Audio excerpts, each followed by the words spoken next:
Book 19, Recognitions and a Dream. Now by Athena's side in the quiet hall, studying the ground for slaughter, Lord Odysseus turned to Telemachus. "The arms," he said, "harness and weapons must be out of sight in the inner room. And if the suitors miss them, be mild. Just say, 'I had a mind to move them out of the smoke. They seem no longer the bright arms that Odysseus left at home when he went off to Troy. Here where the fire's hot breath came, they had grown black and drear. One better reason struck me too. Suppose a brawl starts up when you've been drinking. You might in madness let each other's blood, and that would stain your feast, your courtship. Iron itself can draw men's hands." Then he fell silent, and Telemachus obeyed his father's word. He called Euryclea, the nurse, and told her, "Nurse, go shut the women in their quarters while I shift father's armor back to the inner rooms. These beautiful arms unburnished, caked with black soot in his years abroad. I was a child then. Well, I am not now. I want them shielded from the drought and smoke." And the old woman answered, "It is time, child, you took an interest in such things. I wish you'd put your mind on all your house and chattels. But who will go along to hold a light? You said no maids, no torch-bearers." Telemachus looked at her and replied, "Our friend here. A man who shares my meat can bear her hand, no matter how far he is from home." He spoke so soldierly her own speech halted on her tongue. Straight back she went to lock the doors of the women's hall. And now the two men sprang to work, father and princely son, loaded with round helms and studded bucklers, lifting the long spears, while in their path Pallas Athena held up a golden lamp of purest light. Telemachus at last burst out, "Oh, father, here is a marvel! All around I see the walls and roof beams, pedestals and pillars, lighted as though by white fire blazing near. One of the gods of heaven is in this place." Then said Odysseus, the great tactician, "Be still. Keep still about it. Just remember it. The gods who rule Olympus make this light. You may go off to bed now. Here I stay to test your mother and her maids again. Out of her long grief she will question me." Telemachus went across the hall and out under the light of torches, crossed the court to the tower chamber where he had always slept. Here now again he lay, waiting for dawn, while in the great hall by Athena's side Odysseus waited with his mind on slaughter. Presently Penelope from her chamber stepped in her thoughtful beauty. So might Artemis or golden Aphrodite have descended. A maid drew to the hearth her own smooth chair inlaid with silver whorls and ivory. The artisan Icmalios had made it, long before, with a footrest in a single piece, and soft upon the seat a heavy fleece was thrown. Here by the fire the queen sat down. Her maids, leaving their quarters, came with white arms bare to clear the wine cups and the bread, and move the trestle boards where men had lingered drinking. Fiery ashes out of the pine chip flares they tossed, and piled on fuel for light and heat. And now a second time Melanthos's voice rang brazen in Odysseus' ears. "Ah, stranger, are you still here, so creepy, late at night, hanging about, looking the women over? You old goat, go outside, cuddle your supper. Get out, or a torch may kindle you behind." At this Odysseus glared under his brows and said, "Little devil, why pitch into me again? Because I go unwashed and wear these rags and make the rounds? But so I must, being needy. That is the way a vagabond must live. And do not overlook this. In my time I too had luck, lived well, stood well with men, and gave alms often to poor wanderers like him you see before you. I do all sorts, no matter in what dire want. I owned servants, many, I say, and all the rest that goes with what men call prosperity. But Zeus, the son of Cronos, brought me down. Mistress, mend your ways, or you may lose all this vivacity of yours. What if her ladyship were stirred to anger? What if Odysseus came? And I could tell you there is hope of that. Or if the man is done for, still his son lives to be reckoned with by Apollo's will. None of you can go wantoning on the sly and fool him now. He is too old for that." Penelope, being near enough to hear him, spoke out sharply to her maid. "Oh, shameless, through and through! And do you think me blind to your conquest? It will cost your life. You knew I waited, for you heard me say it. Waited to see this man in hall and question him about my lord. I am so hard beset." She turned away and said to the housekeeper, "Eurynome, a bench, a spread of sheepskin to put my guest at ease. Now he shall talk and listen and be questioned." Willing hands brought a smooth bench and dropped a fleece upon it. Here the adventurer and king sat down. Then carefully Penelope began.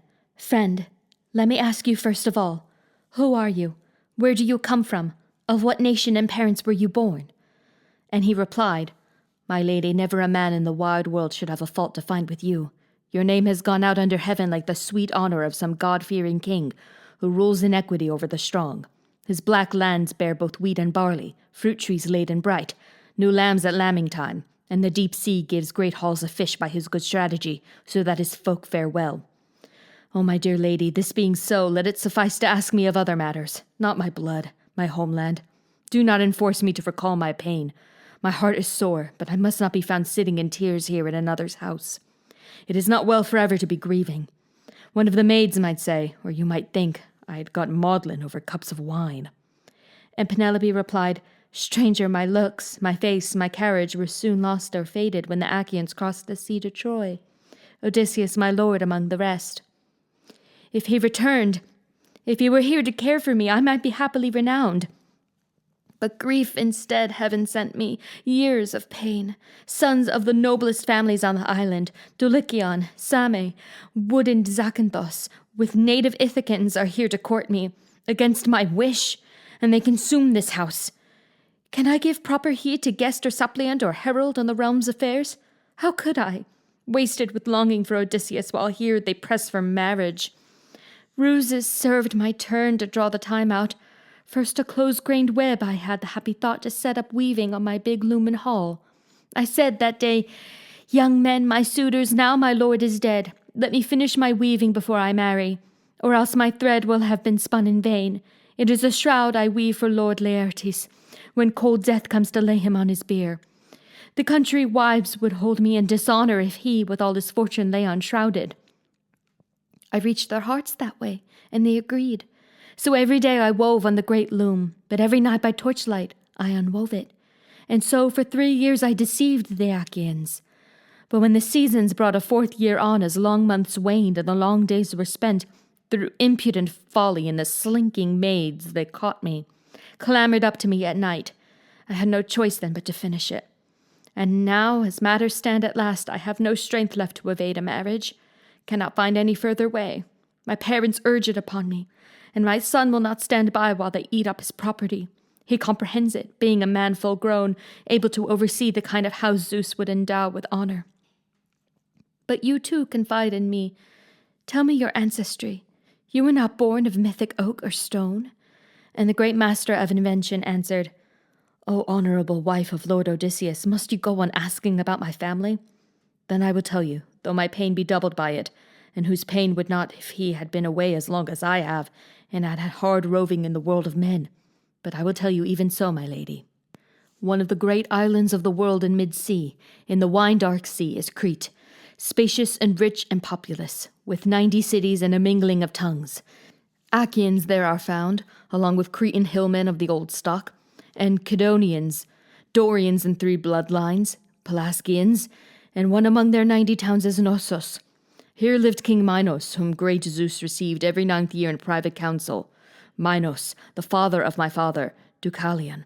2 sons Deucalion had, Idomeneus, who went to join the Atridae before Troy in the beaked ships of war, and then myself, Aethon by name, a stripling next to my brother. But I saw with my own eyes at Knossos once Odysseus. Gales had caught him off Cape Malea, driven him southward on the coast of Crete when he was bound for Troy. At Amnisos, hard by the holy cave of Eleutheia, he lay to and dropped anchor, in that open and rough roadstead riding out the blow. Meanwhile he came ashore, came inland, asking after Idomeneus. Dear friends, he said they were. But now 10 mornings had already passed, 10 or 11 since my brother sailed. So I played host and took Odysseus home, saw him well lodged and fed, for we had plenty. Then I made requisitions, barley, wine, and beeves for sacrifice, to give his company abundant fare along with him. 12 days they stayed with us, the Achaeans, while that wind out of the north shut everyone inside. Even on land you could not keep your feet. Such fury was abroad. On the 13th, when the gale dropped, they put to sea. Now all these lies he made appear so truthful she wept as she sat listening. The skin of her pale face grew moist the way pure snow softens and glistens on the mountains, thawed by south wind after powdering from the west. And as the snow melts, mountain streams run full. So her white cheeks were wetted by these tears shed for her lord, and he close by her side. Imagine how his heart ached for his lady, his wife in tears, and yet he never blinked. His eyes might have been made of horn or iron for all that she could see. He had this trick, wept, if he willed to, inwardly. Well, then, as soon as her relieving tears were shed, she spoke once more. I think that I shall say, friend, give me some proof if it is really true that you were host in that place to my husband with his brave men as you declare. Come, tell me the quality of his clothing, how he looked, and some particular of his company. Odysseus answered, and his mind ranged far. Lady, so long a time now lies between, it is hard to speak of it. Here is the 20th year since that man left the island of my father. But I shall tell what memory calls to mind. A purple cloak, and fleecy he had on, a double thick one. Then he wore a brooch made of pure gold with twin tubes for the prongs, and on the face a work of art, a hunting dog pinning a spotted fawn in agony between his forepaws. Wonderful to see how, being gold, and nothing more, he bit the golden deer convulsed, with wild hooves flying. Odysseus's shirt I noticed too, a fine, close-fitting tunic like dry onion skin, so soft it was and shiny. Women there, many of them, would cast their eyes on it, but I add for your consideration whether he brought these things from home, or whether a shipmate gave them to him, coming aboard. I have no notion. Some regardful host in another port perhaps it was. Affection followed him. There were few Achaeans like him, and I too made him gifts. A good bronze blade, a cloak with lining and a broidered shirt, and sent him off in his trim ship with honor. A herald, somewhat older than himself, he kept beside him. I'll describe this man. Round-shouldered, dusky, woolly-headed. Eurybatus his name was, and Odysseus gave him preferment over the officers. He had a shrewd head like the captain's own. Now hearing these details, minutely true, she felt more strangely moved, and tears flowed until she had tasted her salt grief again. Then she found words to answer. Before this you won my sympathy, but now indeed you shall be our respected guest and friend. With my own hands I put that cloak and tunic upon him, took them folded from their place, and the bright brooch for ornament. Gone now. I will not meet the man again, returning to his own home fields. Unkind the fate that sent him young in the long ship to see that misery at Ilion. Unspeakable. And the master improviser answered, Honorable wife of Odysseus Laertiades, you need not stain your beauty with these tears, nor wear yourself out grieving for your husband. Not that I can blame you. Any wife grieves for the man she married in her girlhood, lay within love, bore children to, though he may be no prince like this Odysseus, whom they compare even to the gods. But listen, weep no more, and listen. I have a thing to tell you, something true. I heard but lately of your lord's return, heard that he is alive, not far away, among the Sprotians in their Greenland, amassing fortune to bring home. His company went down in shipwreck in the wine-dark sea off the coast of Thrinacia. Zeus and Helios held it against him that his men had killed the kine of Helios. The crew drowned for this. He rode the ship's keel. Big seas cast him up on the island of Phaeacians, godlike men who took him to their hearts. They honored him with many gifts and a safe passage home, or so they wished. Long since he should have been here, but he thought better to restore his fortune playing the vagabond about the world. And no adventurer could beat Odysseus at living by his wits, no man alive. I had this from King Phaedon of Thesprotia, and tipping wine out, Phaedon swore to me the ship was launched, the seamen standing by to bring Odysseus to his land at last. But I got out to sea ahead of him by the king's order, as the chanced a freighter left port for the grain bins of Dulichion. Phaedon, however, showed me Odysseus's treasure. 10 generations of his heirs or more could live on what lay piled in that great room. The man himself had gone up to Dodona to ask the spelling leaves of the old oak what Zeus would have him do, how to return to Ithaca after so many years, by stealth or openly. You see, then, he is alive and well and headed homeward now, no more to be abroad far from his island, his dear wife and son. Here is my sworn word for it. Witness this, god of the zenith, noblest of the gods, and Lord Odysseus' hearthfire, now before me. I swear these things shall turn out as I say. Between this present dark and one day's ebb, after the wane, before the crescent moon, Odysseus will come. Penelope, the attentive queen, replied to him, Stranger, if what you say could ever happen, you would soon know our love, our bounty too. Men would turn after you to call you blessed. But my heart tells me what must be. Odysseus will not come to me. No ship will be prepared for you. We have no master quick to receive and furnish out a guest as Lord Odysseus was.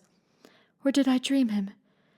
Maids, come wash him, make a bed for him, bedstead and colored rugs and coverlets, to let him lie warm into the gold of dawn. In morning light you'll bathe him and anoint him, so that he'll take his place beside Telemachus, feasting in hall.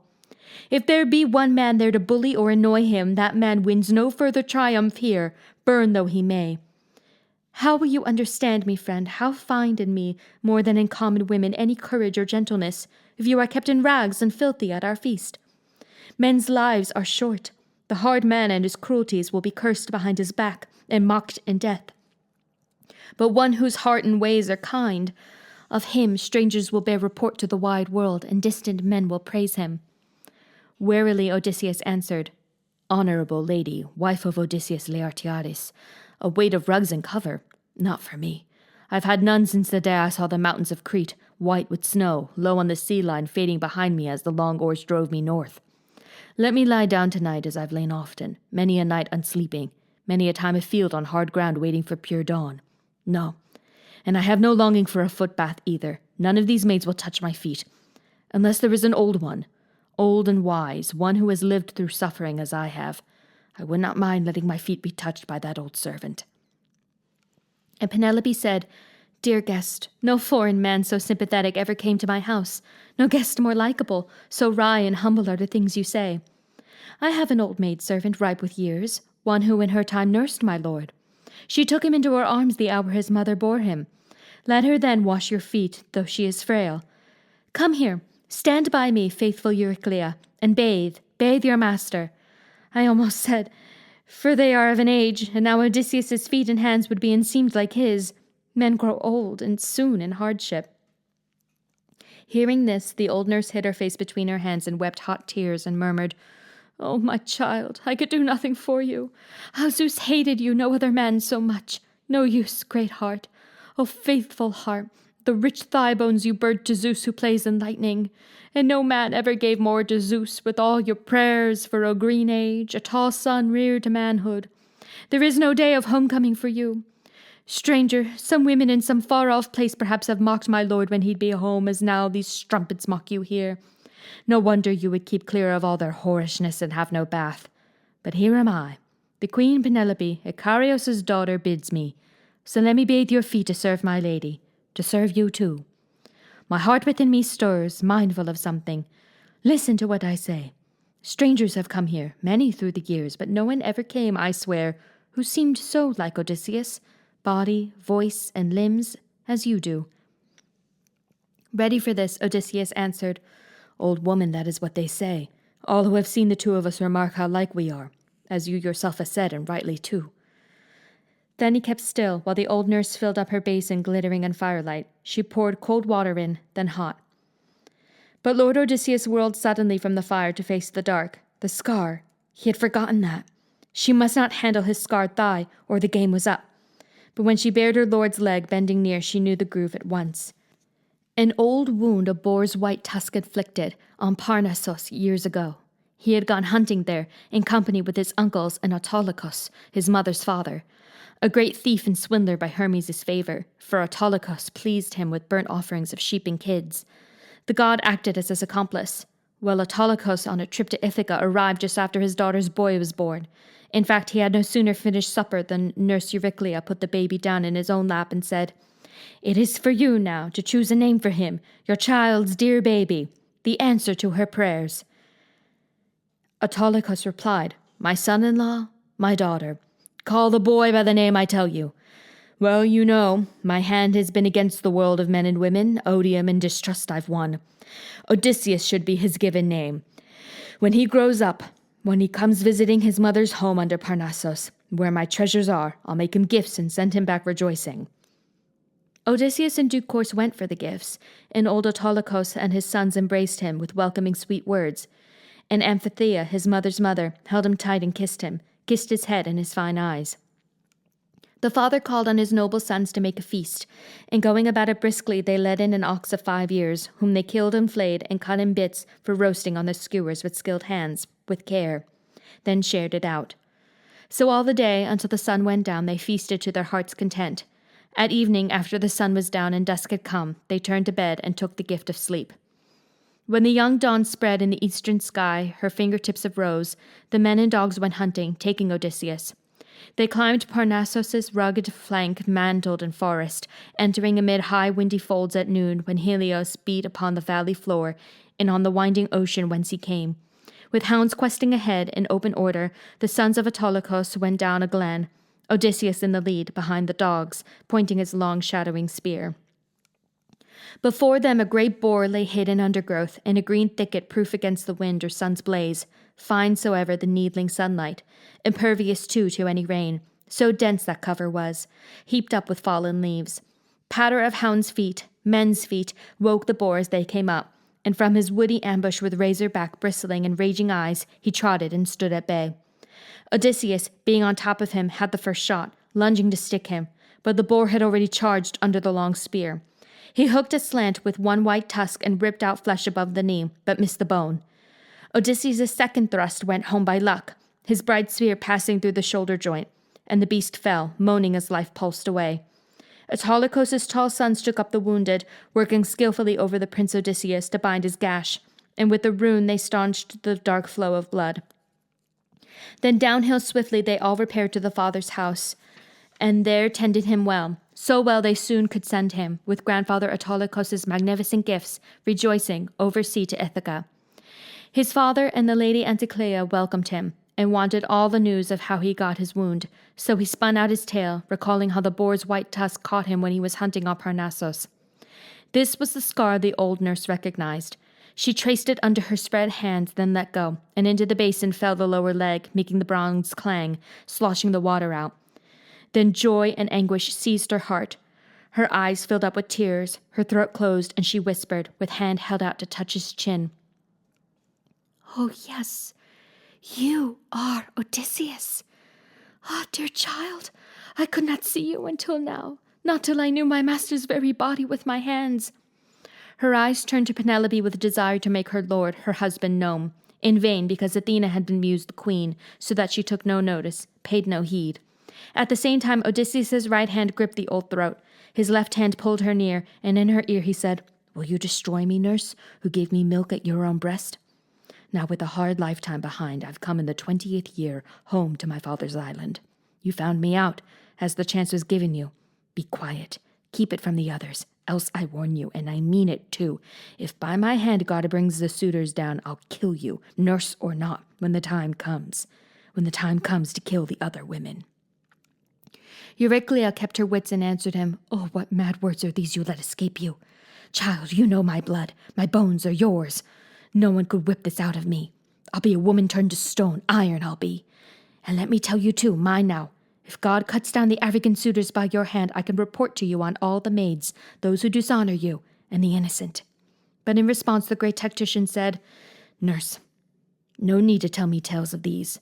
I will have seen them, each one for myself. Trust in the gods. Be quiet. Hold your peace." Silent, the old nurse went to fetch more water, her basin being all spilt. When she had washed and rubbed his feet with golden oil, he turned, dragging his bench again to the fireside for warmth, and hid the scar under his rags.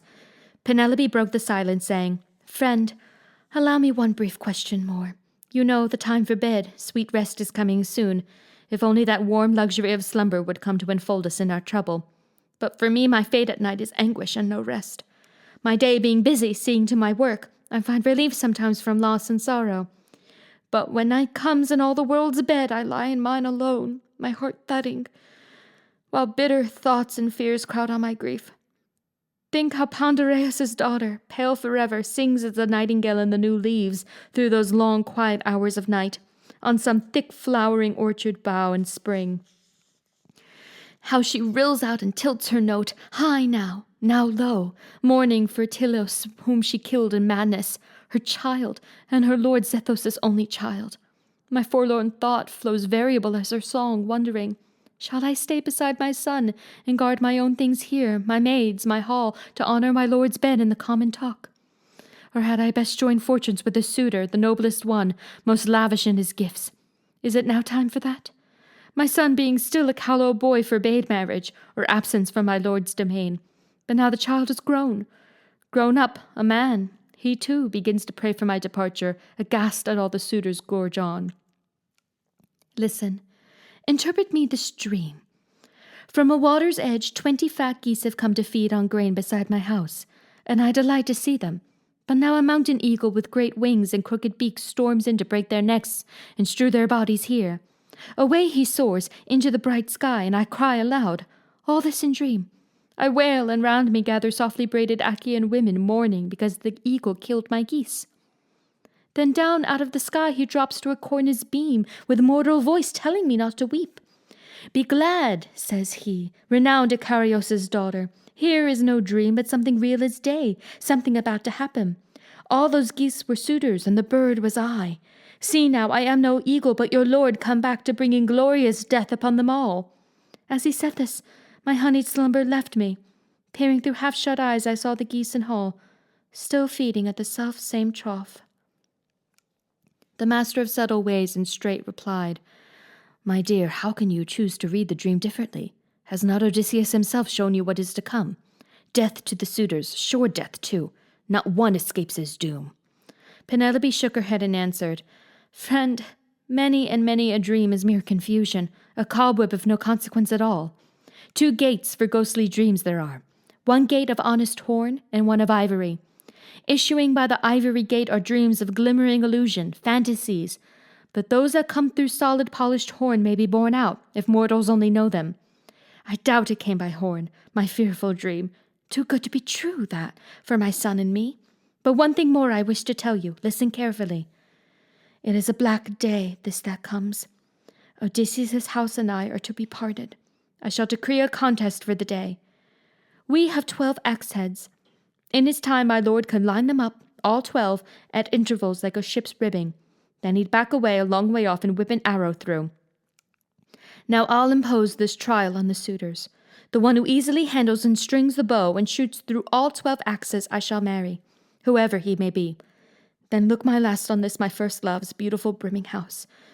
But I'll remember, though I dream it only. Odysseus said, Dear honorable lady, wife of Odysseus Laertiades, let there be no postponement of the trial. Odysseus, who knows the shifts of combat, will be here. Aye, he'll be here long before one of these lads can stretch or string that bow or shoot to thread the iron. Grave and wise, Penelope said, If you were willing to sit with me and comfort me, my friend, no tide of sleep would ever close my eyes. But mortals cannot go forever sleepless. This the undying gods decree for all who live and die on earth, kind, furrowed earth. Upstairs I go, then, to my single bed, my sighing bed, wet with so many tears after my lord Odysseus took ship to see that misery at Ilion, unspeakable. Let me rest there, you here. You can stretch out on the bare floor or else command a bed. So she went up to her chamber softly lit, accompanied by her maids. Once there she wept for Odysseus her husband, till Athena cast sweet sleep upon her eyes.